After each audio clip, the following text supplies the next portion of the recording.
몸이 불편하시지 않다면 우리 다 함께 일어나셔서 다니엘서 2장 24절부터 30절까지의 말씀 우리 한 목소리로 합독하도록 하겠습니다. 이에 다니엘은 왕이 바벨론 지혜자들을 죽이라 명령한 아리에게로 가서 그에게 이같이 이르되 바벨론 지혜자들을 죽이지 말고 나를 왕의 앞으로 인도하라. 그리하면 내가 그 해석을 왕께 알려드리리라 하니, 이에 아리옥이 다니엘을 데리고 급히 왕 앞에 들어가서 아뢰되 내가 사로잡혀 온 유다 자손 중에서 한 사람을 찾아내었나이다. 그가 그 해석을 왕께 알려드리리이다 하니라. 왕이 대답하여 벨드사살이라 이름한 다니엘에게 이르되 내가 꾼 꿈과 그 해석을 내가 능히 내게 알게 하겠느냐 하니, 다니엘이 왕 앞에 대답하여 이르되 왕이 물으신 바 은밀한 것은 지혜자나 술객이나 박수나 점쟁이가 능히 왕께 보일 수 없으되 오직 은밀한 것을 나타내실 이는 하늘에 계신 하나님이시라. 그가 느부갓네살 왕에게 후일에 될 일을 알게 하셨나이다.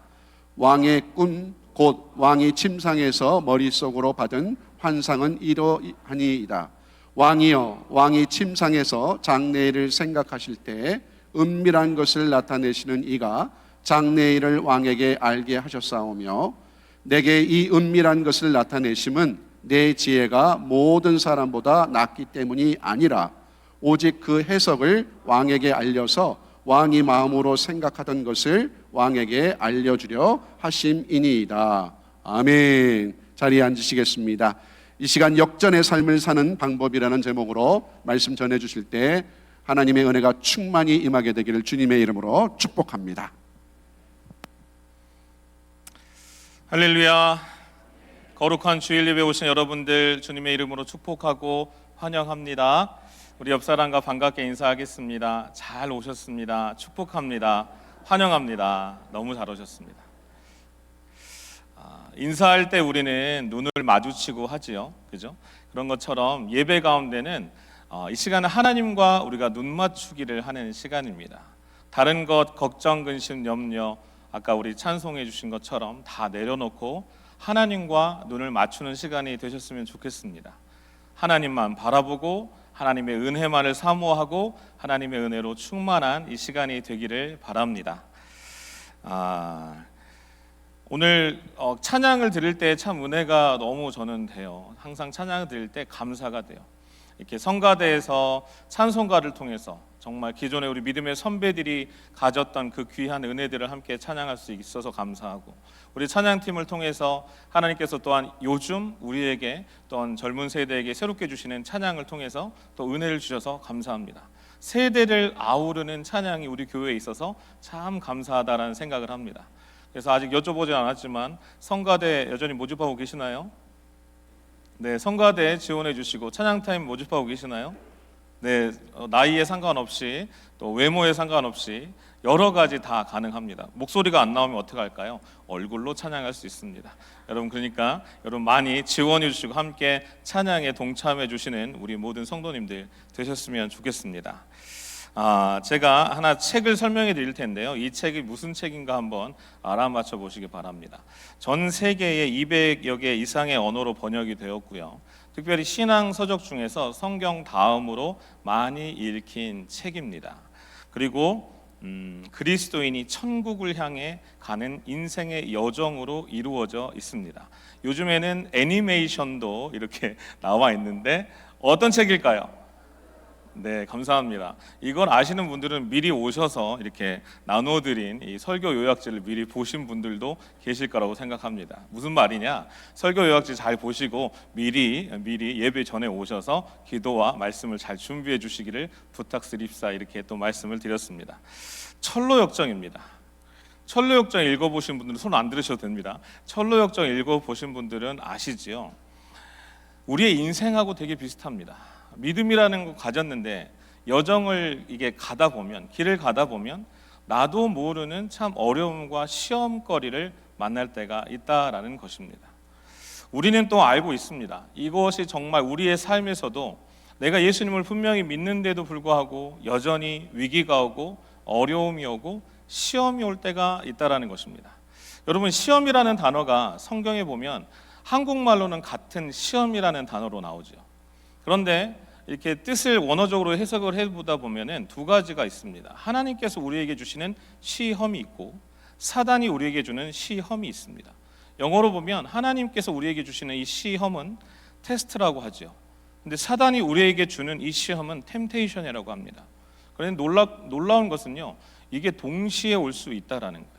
우리가 살아가다 보면 이 위기를 만나게 되는데 이 위기는 시험과도 같습니다. 그런데 위기라는 이 말에는 위험이라는 말과 기회라는 말이 같이 들어 있습니다. 이 테스트를, 이 템테이션을 잘 극복하게 되면 하나님 편에서는 믿음이 성장하는 은혜의 연단의 시간이 되는 것이고, 사단의 입장에서 보면 우리 그리스도인들을 무너뜨릴 만한 강력한 시험, 유혹이 있다라는 것이죠. 여러분, 인생의 위기는 누구나 찾아옵니다. 나이에 상관이 없습니다. 신앙의 연륜에 상관이 없습니다. 믿음이 좋다, 신앙이 좋다, 그만큼 센 시험과 유혹이 찾아온다라는 거예요. 그만큼 어려운 위기가 우리 가운데 닥쳐온다라는 것입니다. 우리의 인생은 동화 같지 않습니다. 여러분, 어떤 동화 좋아하십니까? 신데렐라 아시죠? 백설공주 아시죠? 백설공주 얘기하니까 사과가 먹고 싶네요. 농담입니다. 또 사과 이렇게 너무 많이 사주시면 안 됩니다. 신데렐라나 백설공주나 뭐 여러 가지 공주들의 이야기를 보면 마지막이 어때요? 해피엔딩으로 끝나죠. 그렇죠? 그런데 인생은, 현실은 녹록치 않습니다. 해피엔딩에서 해를 빼게 되면 어떻게 되죠? 피엔딩이 되는 거죠. 피 보는 인생으로 되는 거예요. 그만큼 고난과 어려움과 역경이 닥쳐올 수 있다는 거예요. 그것이 바로 동화가 아닌 현실이라는 것입니다. 오늘 본문 속으로 들어가 봅니다. 오늘 다니엘과 친구들이 그 위기를 겪었습니다. 지난 주일 말씀 혹시 기억나십니까? 바른 관점인가 다른 관점인가 뭐 이런 얘기 했었던 거. 다니엘도 잠깐 나왔었던 것 같고, 그죠? 먹는 거 잠깐 나왔었던 것 같고, 뭐 이런 이야기가 있었습니다. 그런데 그때 있었던 그 시험과 역경과 위기보다 오늘 이 본문에서 또 다른 정말 더 큰 위기가 닥쳐오는데요. 1절 말씀 우리 다 같이 보겠습니다. 다 같이 읽겠습니다. 느부갓네살이 다스린 지 2년이 되는 해에 느부갓네살이 꿈을 꾸고 그로 말미암아 마음이 번민하여 잠을 이루지 못한지라. 아멘. 왕의 이름이 나옵니다. 느부갓네살 왕이 나옵니다. 이 왕은 정복 전쟁에 아주 능한 왕이었고 그 당시 통치할 때 가장 강력한 통치와 권력을 갖고 있었던 왕입니다. 이 왕이 전투 능력이 있었을까요? 어마어마했습니다. 우리가 1대1로 붙으면 거의 이길 수 없는 그런 전투 능력이 있었을 것이라고 생각합니다. 통치권도 있었고 군사력도 있었습니다. 그런데 이렇게 강력하게 이렇게 살아왔던 이 왕이 어느 날 꿈을 꾸게 됩니다. 그리고 나서 그 꿈이 어떤 의미인지를 몰라서 번민하고 고민하고 걱정하고 염려하는 모습이 나옵니다. 여기에서 우리는 창세기하고 되게 비슷한 내용이 나오는구나라는 것을 알 수 있죠. 창세기에도 여러분 보면 바로왕이 나오죠. 그죠? 꿈을 꿉니다. 그리고 요셉이 나와서 그 꿈을 해석해 주는 장면이 나옵니다. 기억나시죠? 그런데 이 바로왕과 오늘 나오는 느부갓네살 왕의 꿈의 차이가 무엇입니까? 그렇죠. 누군가는 이렇게 꿈에 대해서 미리 다 얘기를 해준 거고, 또 누구는 꿈에 대해서 전혀 얘기를 해주지 않고 해석을 하라고 한 것입니다. 그렇죠? 오늘 느부갓네살 왕이 꿈에 대해서 이런 방구도 얘기해주지 않고, 어떤 꿈인지 얘기해주지 않고 해석을 하라라고 얘기하고 있습니다. 그런데 그 해석을 하라면서 해석을 못할 경우에 어떻게 되는가? 이 왕의 성격이 나와요. 여러분, 말에는 그 사람의 성격이 나타나거든요. 자, 어떤 말 했는가 한번 볼게요. 5절 말씀 다 같이 한번 읽어보겠습니다. 왕이 갈대아인들에게 대답하여 이르되 내가 명령을 내렸나니 너희가 만일 꿈과 그 해석을 내게 알게 하지 아니하면 너희 몸을 쪼갤 것이며 너희의 집을 거름더미로 만들 것이요. 이렇게 무서운 말을 합니다. 너희들만 아니라 너희 집안과 모든 가족들도 다 죽이겠다라는 얘기죠. 꿈과 해석을 다 말하라라는 것입니다. 그때 당시에는 이 선지자들, 거짓 선지자들은요, 우상 신을 섬기던 사람들이었고, 지혜자, 박사들이라고 나오는 이 사람들은 거짓 우상들과 연결이 아주 많이 있었던 사람들이었습니다. 이 사람들이 그동안은 어떻게 보면 거짓말로, 이렇게 가짜 말로 많이 했던 것 같아요. 드디어 왕이 이것이 진짜인가 가짜인가 결단을 내리면서 이렇게 얘기하죠. 그러자 성경에는 분명히 지혜자, 세상의 지혜자입니다. 이 지혜자라고 말하는 이 사람들의 말이 어떤 말인가? 10절 말씀 한번 볼까요? 얼마나 지혜 있는 말을 하는가 한번 보겠습니다. 갈대아인들이 왕 앞에 대답하여 이르되 세상에는 왕의 그 일을 보일 자가 한 사람도 없으므로 어떤 크고 권력 있는 왕이라도 이런 것으로 박수에게나 술객에게나 갈대아인들에게 물은 자가 없었나이다. 무슨 말입니까? 정말 큰일 날 말을 하는 거죠. 어떤 세상의 그 누구도 이 꿈을 보여주거나 말할 사람이 없습니다. 지금까지 그리고 어떤 왕도 누구도 우리에게 이런 요청을 한 적이 없습니다. 이렇게 얘기를 하는 거예요. 왕을 무시하는 거죠. 지혜 없는 말을 하는 지혜자들입니다. 그러면 느부갓네살 왕 어떤 사람인가 다시 한번 그의 반응에서 알 수 있는데 12절 말씀 다 같이 한번 볼까요? 왕이 이로 말미암아 진노하고 통분하여 바벨론의 모든 지혜자들을 다 죽이라 명령하니라. 왕의 분노가 폭발합니다. 엄청난 일이 다 벌어집니다. 그리고 이 불똥이 누구까지 튀는가? 다니엘에까지 튑니다. 그리고 13절 말씀에 이렇게 나오죠. 13절 말씀 다 같이 보겠습니다. 왕의 명령이 내림에 지혜자들은 죽게 되었고 다니엘과 그의 친구들도 죽이려고 찾았더라. 아멘. 위기를 만납니다. 죽음이라는 위기가 이제 코앞에 닥쳐왔습니다. 지난주 말씀보다 더 심각한 위기입니다. 여러분, 이 인생의 위기가 찾아왔을 때 믿는 자가 할 수 있는 최선이 무엇일까요? 여러분이 다니엘이라고 생각했을 때 다니엘이 이 상황에서 할 수 있는 최선은 무엇일까요? 인간적으로 한번 생각해 볼까요? 어떻게 하면 이제 거기 오래 살았으니까 바벨론 지리를 충분히 알고 있었을 것입니다. 충분히 그 궁전을 빠져나갈 수 있는 실력도 있을 것입니다. 그러면 도망가는 방법이 하나 있을 것입니다. 그죠? 또 다른 방법 뭐가 있을까요? 조금 더 뇌물을 써서 왕한테 지근거리에 있는 측근한테 얘기해서 나를 좀 나만이라도 구해달라고 요령을 피우고 또한 요청을 할 수 있었을 것입니다. 그런데 하나님을 믿는 다니엘은 이런 선택을 하지 않습니다. 여러분, 위기는 뭐라고요? 기회다. 위기는 정말 위험한 시기이기도 하지만 기회로 오는 거예요. 어떤 기회인가? 그 답을 알려드립니다. 2장 17절, 18절 말씀 다 같이 우리 큰 목소리로 합독하겠습니다. 이에 다니엘이 자기 집으로 돌아가서 그 친구 하나냐와 미사엘과 아사랴에게 그 일을 알리고 하늘에 계신 하나님이 이 은밀한 일에 대하여 불쌍히 여기사 다니엘과 친구들이 바벨론의 다른 지혜자들과 함께 죽임을 당하지 않게 하시기를 그들로 하여금 구하게 하니라. 아멘, 아멘. 다니엘은 선택을 합니다. 위기가 왔을 때 이 위험한 시기를 어떻게 극복할 것인가? 기도로 돌파할 것을 선택을 합니다. 이 기도에는 누가 포함되어 있습니까? 자기 자신도 있고 내 친구들도 있고 또 누가 있죠? 자신을 핍박하던 우상을 숭배했던 이 박사들까지 있다라는 거예요. 기도의 지경이 이만큼 넓다라는 것이죠. 여러분, 살려고 여기저기 뛰어다닌 게 아니라 다니엘이 선택한 것은 여기에서 가장 중요한 단어가 뭐예요? 불쌍히 여기사. 하나님, 나를 불쌍히 여겨 주옵소서. 하나님, 내 힘으로는 이거 할 수 없습니다. 내 능력으로 안 됩니다.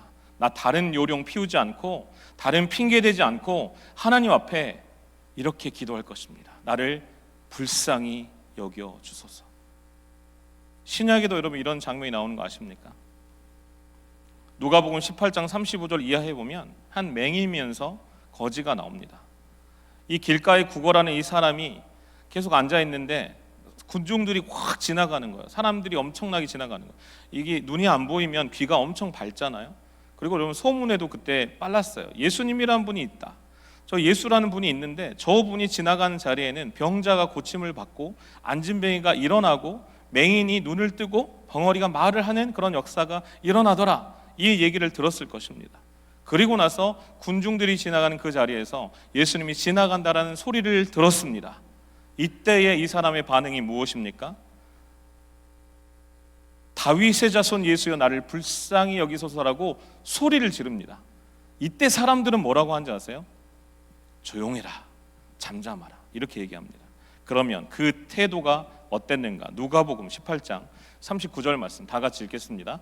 앞서가는 자들이 그를 꾸짖어 잠잠하라 하되 그가 더욱 크게 소리질러 다윗의 자손이여 나를 불쌍히 여기소서 하는지라. 아멘. 예수님이 이 소리를 들으셨습니다. 그리고 그를 가까이 오게 하십니다. 이때 주신 은혜가 무엇입니까? 내게 무엇을 하여 주기를 원하느냐? 그리고 주여 보기를 원합니다라고 얘기했을 때 이르시되 보라 내 믿음이 너를 구원하였느니라 하심에 곧 보게 되어 하나님께 영광을 돌리며 예수를 따르니 백성이 다 이를 보고 하나님을 찬양하니라. 아멘. 예수님한테 나아가서 나를 불쌍히 여겨달라라는 기도를 했을 때 예수님께서 들으시고 그 사람이 가장 필요한 것에 응답을 해 주셨다라는 이야기입니다. 이 사람에게 내 인생 평생의 위기가, 시험이 은혜의 기회로 바꾸게 된 이 사건이 바로 불쌍히 여기소서라는 이 기도함으로, 부르짖음으로 나아갔을 때 이 역사를, 역전의 은혜를 경험했다라는 것입니다. 여러분, 위기는 기회가 됩니다. 믿음으로 산다라는 것은요, 기도를 할 수 있다라는 거고요. 기도를 할 수 있다라는 것은 내가 아니라 하나님을 의지하는 것입니다. 하나님만을 바라보는 것입니다. 내 이 힘이 아니라 하나님의 능력을 구하는 것이고요. 이 사건과 이 상황과 이 문제 내 힘으로는 할 수 없지만 하나님이 은혜 주시면 역전할 수 있다. 하나님이 은혜 주시면 반드시 이겨낼 수 있다라는 것을 믿는 것입니다. 그 사람들이 하는 것이 바로 기도라는 거예요.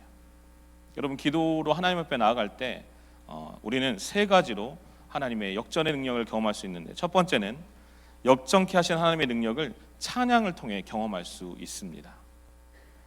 다니엘이 기도로 하나님께 나아갔을 때 어떤 일이 일어났는가? 19절 말씀 다 같이 읽겠습니다. 이에 이 은밀한 것이 밤의 환상으로 다니엘에게 나타나 보임에 다니엘이 하늘에 계신 하나님을 찬송하니라. 아멘. 하나님께서 그 밤에 다니엘에게 환상을 보여주셨습니다. 아무도 해결하지 못하는 그 환상을, 응답을 허락해 주셨습니다. 기도를 들으시고요. 그때의 다니엘의 마음이 어땠을까요? 정말 흥분되지 않았겠습니까? 여러분, 이런 경험 해보셨습니까? 아무도 응답 못 받았는데 나는 응답을 갖고 있고, 나는 앞날을 알고 있고, 내가 어떻게 해야 될지를 알고 있다라는 이 정말 감사와 은혜와 기쁨. 내가 안다고, 내가 그 답을 알고 있다고.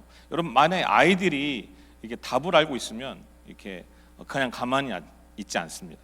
혹시 영화 좋아하십니까? 영화관에 가보면 예전에 꼭 그런 사람들이 있어요. 다 어디 무슨 내용이 나올까?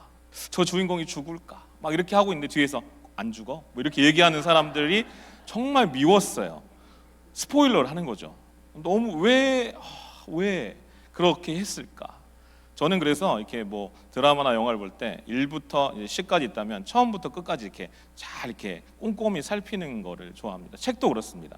그래서 예전에 성경 읽을 때 항상 창세기에서만 머무르던 그게 있었어요. 누군가에게 알려주고 싶어하는 게 우리의 마음이잖아요. 다니엘도 그랬을 것입니다. 뭔가 특별한 사람이 되었고, 그죠? 여러분, 보통 우리도 그래요. 위기를 만나면 우리가 금요일 날 말씀을 나눴던 것처럼 애쓰고 힘쓰고 간절히 기도하게 됩니다. 이때 응답을 만나면 어떻습니까? 해결되었다. 정말 해피하다. 정말 좋다. 그런데 여기서 끝납니다. 위기가 해결되고 나면 없어지는 게 뭔지 아세요? 절실함이 없어집니다. 화장실 갈 때의 마음과 나올 때의 마음이 다른 것처럼, 여러분, 그 절실함이 뜨거운 찬양으로 바뀌는 경우가 생각보다 많지 않습니다. 그래서 우리가 더 경험할 수 있는 하나님의 은혜와 능력을 놓치고 있을 수 있어요. 우리는 영적으로 살아있음을 드러내고 하나님의 더 큰 은혜와 능력을 경험하려면 내 삶에서 하나님을 향한 찬양의 볼륨을 맥스로 더 올려야 되는 것입니다. 우리가 찬양을 통해서 하나님이 어떤 분이신지 기억하고 하나님을 높일 수 있습니다. 구약 성경에 보면 여러분, 전쟁터에서 가장 먼저 앞서갔던 사람들이 어떤 사람들이었습니까? 찬양단 성가대가 가장 먼저 앞서갔어요. 비파와 수금과 이 모든 악기로 하나님을 찬양하며 하나님의 영광을 드러내며 선포하며 나갔던 사람들이 바로 이 찬양대 성가대입니다. 여러분, 우리의 삶은 어떻습니까? 매일이 영적 전쟁 아닙니까? 나는 전쟁 없이 편안하게 살고 있다. 그러면 정말 은혜로 감사하셔야죠. 그러나 대부분이 영적인 스트러글 가운데, 전쟁과 전투 가운데 살고 있습니다. 이때 필요한 것이 하나님을 찬양하는 것입니다. 여기 앞에 계신 분들, 앞에 서는 이 찬양단, 우리 성가대, 찬양을 잘해서만 이분들이 쓸까요? 물론 찬양을 잘 하십니다. 찬양을 때 잘해서만 설까요? 성경에는 찬양하는 사람들, 어떤 사람이 하나님을 찬양하라고 하셨죠? 아멘. 호흡이 있는 자마다 여호와를 찬양할지어다. 아멘. 호흡 있으십니까? 숨 쉬실 수 있으십니까? 그러면 우리는 찬양을 할 수 있는 자격을 얻은 사람들이라는 거예요. 그래서 저는 모든 예배 가운데 이 찬양의 시간과 포션을 더 많이 늘리고 있습니다. 얼마나 우리 교회 감사한 교회입니까? 찬양은요, 하나님께 영광 올려드리는 곡조가 붙은 기도입니다. 찬양 가운데 여러분, 하나님은 임재하십니다. 그래서 여러분, 찬양을 집에 많이 틀어놓으세요. 내가 기도도 되지 않고 말씀도 읽혀지지 않는 그 순간에 찬양을 통해서 누군가가 하나님 앞에 영광 올리는 그 찬양을 내가 들으면서 함께 동참할 수 있고 사단 마귀가 물러갈 수 있는 이 찬양을 가깝게 하시게 되기를 바랍니다. 그래서 여러분, 얼마나 좋습니까? 내가 아는 찬양은 함께 부를 수 있고 모르는 찬양은 함께 들으면서 감사할 수 있고, 빠른 찬양이든 느린 찬양이든 가사가 있는 찬양이든 없는 찬양이든 모든 찬양을 통해서 하나님의 하나님 되심이 선포가 되는 것입니다. 다니엘은 기쁜 마음으로 기도에 응답하신 하나님을 찬양합니다. 나의 초대에 응하시고 내 삶을 함께 하시는 하나님을 찬양하는 것입니다. 여러분, 문제와 위기가 닥쳤을 때 기도함으로 하나님 앞에 나아가십시오. 그리고 응답이 예스든 노든 웨이시든 어떤 것이든 찬양함으로 하나님 앞에 영광 올려드릴 수 있는 우리 모두가 되시기를 바랍니다. 두 번째는 겸손으로 역전케 하시는 하나님의 은혜. 역전의 능력은 바로 겸손입니다. 25절 말씀 우리 다 같이 한번 읽어볼까요? 이에 아리옥이 다니엘을 데리고 급히 왕 앞에 들어가서 아뢰되 내가 사로잡혀 온 유다 자손 중에서 한 사람을 찾아내었나이다. 그가 그 해석을 왕께 알려드리리이다 하니라. 아멘. 여러분, 이 구절에서 몇 명이 나옵니까? 누구가 나오죠?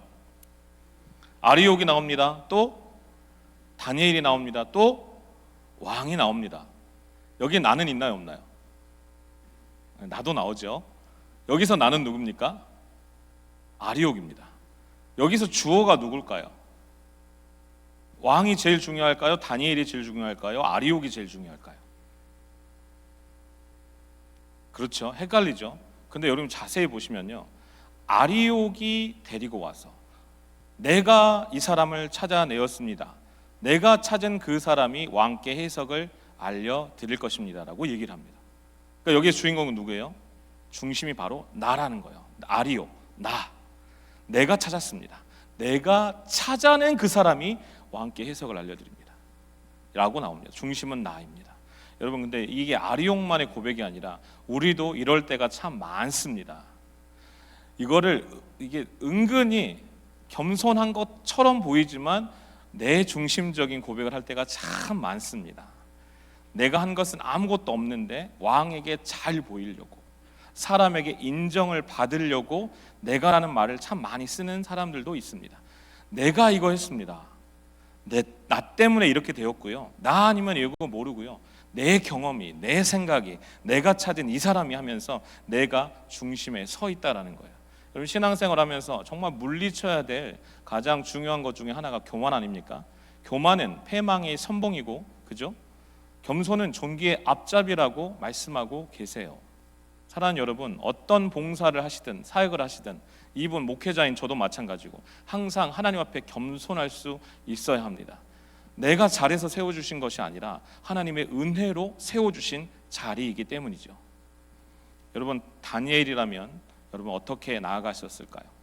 왕이 이렇게 묻습니다. 미심적인 투로, 의심이 가득한 투로 26절에 이렇게 묻습니다. 왕이 대답하여 벨드사사제라 이름한 다니엘에게 이르되 내가 꾼 꿈과 그 해석을 내가 능히 내게 알게 하겠느냐 하니, 이때 여러분 다니엘이라면 어떻게 하셨을까요? 다 알고 있어요. 해석했고 하나님이 은혜 주셨고 응답을 주셨고 다 알고 있어요. 어떤 자세로 왕에게 나가겠습니까? 내가 아리옥이 데려온 내가 아니라 제가 이 꿈을 해석해 드리겠습니다. 제가 다 알았고 나라면 이거 가능합니다. 아무도 모르지만 내가 해석을 해 드리겠습니다 라는 그런 마음이 들지 않겠습니까? 그런데 다니엘은 왕에게 이렇게 말합니다. 27절과 28절 말씀 읽겠습니다.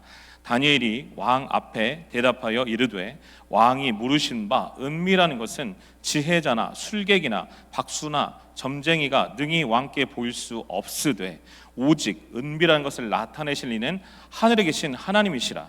그가 느부갓네살 왕에게 후일에 될 일을 알게 하셨나이다. 왕의 꿈 곧 왕이 침상에서 머릿속으로 받은 환상은 이러하니이다. 아멘. 이런 말입니다. 왕이 물으시는 것, 사람이 아는 것 불가능합니다. 모든 지혜자들이 그랬던 것처럼 저 또한 모릅니다. 그러나 이것을 알게 하신 이는 하나님이시고 하나님이 알려주셨기 때문에 내가 이 자리에 있을 수 있습니다. 이렇게 고백하는 거예요. 세 번이나 여러분 다니엘이 하나님이 하신 일이다라는 것을 고백합니다. 아리옥은 어땠어요? 내가. 근데 다니엘은 어때요? 하나님께서, 하나님이 하셨습니다. 이 일을 내가 잘나서가 아니라, 내가 특별해서가 아니라 하나님이 하신 일이기에 가능하다라고 하나님을 드러냅니다. 여러분, 예수님을 나의 구세주로 영접하셨습니까? 아멘. 예수님을 나의 왕으로 고백하십니까? 예수님께서 나의 인생의 주인 되심을 믿으십니까? 그러면 모든 상황과 삶에 있어서 그 주인의 자리를 예수님께, 하나님께 내어드리는 것이 맞는 신앙의 삶인 것입니다. 다니엘은 이 삶을 우리에게 말씀을 통해 보여주십니다. 하나님이 자랑하시는 사람이 바로 다니엘인 것이죠. 왜 성경에 이렇게 다니엘을 말씀해 주셨을까요? 우리도 신앙의 위기 가운데 내가 드러날 수 있고 사람한테 인정받을 수 있고 내가 이것 좀 함으로써 사람들이 다 존경할 수 있는 만한 그 자리에서도 하나님이 살아계시고 하나님이 나의 주인이시며 하나님이 나의 왕 되심을 선포하라라고 주신 은혜의 기회가 아니겠습니까? 여러분, 이때에 사단의 유혹은요, 너가 다 했어, 너가 최고야라고 시험, 템테이션을 주는 거고요. 하나님의 입장에서 우리 가운데 테스트를 주시는 거예요. 이것이 너의 것이냐, 이 한 일이 너가 한 일이냐. 이때 우리는 선택을 해야 됩니다. 하나님이 하셨습니다. 이 모든 상황 가운데 하나님이 역사해 주셨고 하나님이 알려주셨고 하나님이 인도해 주셨습니다. 이 고백이 우리의 고백이 되기를 바랍니다. 예수님은 왕으로 오셨는데요, 높은 왕이 아니라 가장 낮은 자리로 오신 겸손의 왕으로 오셨습니다. 예수님을 닮아간다라는 것은요, 교만을 물리치고 배제하고 버리고 겸손의 왕 되신 주님을 닮아가는 거잖아요. 그래서 우리는 모든 상황 가운데 겸손으로 나아가야 되는 거예요. 사랑하는 여러분, 겸손은 하나님이 일하시게 하는 역전의 기회가 됩니다. 여러분, 겸손하잖아요. 하나님이 높이십니다. 그 은혜를 꼭 믿고 나아가는 우리 모두가 되시기를 바랍니다. 마지막 세 번째는요, 역전케 하신 능력은 바로 영광입니다. 영광을 통해서 역전케 하신 하나님을 경험하게 되는데요. 2장 47절 말씀 다 같이 우리 읽겠습니다.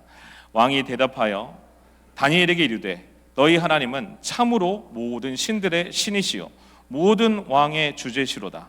내가 능히 이 은밀한 것을 나타내었으니 내 하나님은 또 은밀한 것을 나타내시는 이시로다. 아멘. 여러분, 우상이 가득한 나라입니다. 우상신을 만들고 우상신을 위해서 제사 드리는 나라였습니다. 그 나라의 왕이, 이방 나라의 왕이, 하나님을 모르는 이 느부갓네살 왕이, 자신의 힘과 전투력을 믿고 권력이 있었던 이 왕이 하나님을 인정합니다. 여러분, 이것이 우리가 바라고 원하는 일이 아니겠습니까? 우리가 힘들고 어렵고 때로는 참고 사람들하고 세상하고 다르게 사는 그 이유가 무엇입니까? 왜 이 자리에 우리가 나와 예배드리고 있는 것입니까? 내 삶에서 뭔가 다른 것이 있다면 이것이 나의 공로가 아니라 오직 하나님의 은혜임을 선포하고, 나를 주목하지 말고 하나님을 주목하라고 한 이 다니엘의 모습, 그것이 우리의 모습이 되어야 되지 않겠습니까? 나의 삶을 통해서 사람들에게 보여줄 것은요, 나의 위대함과 나의 능력과 나의 경험과 나의 생각이 아니라 살아계신 하나님이 나의 삶을 통해 역사하신 것을 비춰내는 것입니다. 우리는 태양이 아니에요. 우리는 달과 같은 존재이지 않습니까? 예수님이라는 이 위대한 왕, 우리의 구세주이고 왕이고 주인 되신 이 주님을 우리의 삶을 통해서 비춰내는 삶을 살아가야 되는 것입니다. 나를 통해 하나님이 영광 받으시는 삶을 살아야죠. 내가 그 일을 위해서 쓰임받기를 원하고 우리가 그 일을 경험하기를 원하는 것. 누군가가 나를 보고 내가 예수님을 믿고 싶습니다라는 고백이 일어난다면, 누군가가 나를 통해서 당신의 삶을 보니까 하나님이 살아계시는군요 라는 이 고백을 들을 수 있다면, 그렇게 나를 통해서 하나님이 영광을 받으신다면 정말 이게 하나님이 기뻐하시는 삶이 아니겠습니까? 믿음으로 산다라는 것은요, 세상 속에서 하나님을 증거하는 삶인 것입니다. 우리가 무슨 일이 있든지 어떤 일을 하든지 어떤 상황이 있든지 우리는 그곳에서 하나님을 증거하는 삶을 살아야 되는 것이죠. 그렇기 때문에 여러분, 내 삶의 목적이요, 돈을 얼만큼 이게 가지려고 하는 것, 내 자녀를 얼마나 잘 키우려고 하는 것, 우리 교회를 얼만큼 많은 사람들이 모이는 교회로 부흥하게 하는 것, 그것보다 더 중요한 것은 하나님을 모르는 세상 가운데 나를 통해 하나님이 알려지고 예수 그리스도가 유일한 구세주님이 선포되어지고 성령 하나님의 역사가 지금도 일어나고 있는 현재적 사건이라는 것을 나의 삶을 통해 드러내는 것, 이것이 우리의 삶의 목적이 되어야 될 줄 믿습니다. 그런 의미에서 어떤 편지 하나를 읽어드리고 정리하도록 하겠습니다. 한 아들이 엄마한테 보낸 편지입니다. 이 아들은 1년 동안 심하게 방황하며 정말 혹독한 사춘기를 보냅니다. 지금 저희 아이들이 이제 사춘기에 들어섰거든요. 사춘기 아이들을 보면 저는 이제 10단계부터 1단계까지 이제 다 구별이 돼요. 근데 이제 진입을 제대로 했어요. 그래서 기도가 참 많이 필요하고, 또 이 편지가 저한테도 참 도전이 되고 또 은혜가 되더라고요. 1년 동안 심하게 방황하며 혹독한 사춘기를 보낸 아들이 있었습니다. 그런 아들을 위해서 엄마는 헌신적인 사랑을 했고 밤낮으로 정말 간절히 눈물로 기도했습니다. 1년 후에 그 아들이 엄마에게 이런 편지를 남깁니다. 엄마, 내가 엄마를 아는데 엄마는 작년에 나를 사랑할 수 없었어요. 나도 내 자신이 밉고 엄마도 밉고, 그래서 내 안에 있는 모든 이 악한 것들이 밖으로 나와서 나 자신도 이해할 수 없는 그런 악한 행동들을 했어요. 엄마는 엄마 힘으로 나를 사랑할 수 없는 사람이라는 걸 내가 잘 알아요. 내가 얼마나 상처를 많이 줬는데 엄마가 엄마 힘으로 사랑하려다가 한계에 달해서 나를 미워할 수 없는 상황으로 엄마를 몰아갔는데, 그럼에도 엄마는 엄마 안에 다른 사랑이 있다라는 것을 느끼게 해줬어요. 엄마가 하나님의 사랑으로 나를 사랑했다라는 것을 알아요. 나는 엄마의 사랑이 있기 때문에, 하나님의 사랑을 받았기 때문에 이제 세상 사는 게 무섭지 않을 것 같아요. 이러면서 이렇게 얘기합니다. 내가 아무리 하나님을 부인하고 싶어도 엄마 안에 있는 하나님의 사랑을 부인할 수 없었어요. 이 엄마는요, 자신이 속한 곳에서 자신의 방법으로 하나님을 증거한 것입니다. 그것도 자녀에게요. 이것이 하나님께 영광 올려드리는 삶이 아니겠습니까? 내가 속한 곳에서 엄마로서, 아빠로서, 직장인으로서, 비즈니스를 하시는 분들로서, 은퇴하셨다면 은퇴자로서 모든 삶에서 하나님이 나와 함께 하시고 하나님의 사랑이 나와 함께 하신다는 것을 보여주는 삶을 살아야 되지 않겠습니까? 네, 반주를 좀 부탁드리고요. 오늘 말씀의 제목은 역전의 삶을 사는 방법입니다. 세 가지로 말씀을 드렸죠. 기도의 자리에서 하나님을 찬양하고, 모든 상황 가운데 내가 한 것이 아니라 하나님이 하셨습니다라는 겸손함으로 나아가고, 세 번째는 모든 일을 통하여, 나의 삶을 통하여 하나님께 영광 올려드리는 것이죠. 여러분, 이 세 가지를 묶어서 저는 이렇게 말씀드리고 싶습니다. 이것이 바로 예배입니다. 우리의 삶에 하나님이 임하시면 우리의 삶은 예배가 됩니다. 내가 기도함으로 하나님께 나아갈 때 기대할 수 있는 결과가 바로 예배입니다. 내가 기도함으로, 찬양함으로, 겸손함으로 하나님께 영광을 올려드리는 이 예배가 바로 내 삶의 주인이 하나님이십니다 라는 고백을 드리는 것입니다. 이 주일 예배 어떤 마음으로 나오셨습니까? 오늘 예배 너무 중요하지 않습니까? 이 가운데 하나님께 영광 올려드리고 은혜 받고 도전 받고 결단하는 것 참 중요합니다. 그런데 여러분, 또 다른 예배에 대해서 말씀드릴게요. 바로 여러분 집에 돌아가셔서 가정에서, 그리고 내일부터 이제 월요일 날 출근하시면서 시작되는 그곳이, 그 삶이 바로 예배의 처소가 되어야 된다는 거예요. 그것이 바로 삶이 예배가 되는 삶의 자세인 것입니다. 사랑하는 여러분, 우리의 삶에서 하나님은 반드시 우리와 함께 하십니다. 아까 우리 찬양에서 고백했던 것처럼 에베네셀 하나님, 지금까지 우리의 삶을 인도해 주신 하나님 우리와 함께 하시고요, 임마누엘 하나님, 지금 우리와 함께 하시는 이 놀라운 은혜의 하나님이 우리와 함께 하시고요, 앞으로 모든 것을 예비해 주시고 준비해 주시는 여호와 이레의 하나님이 또한 우리와 함께 해 주실 것입니다.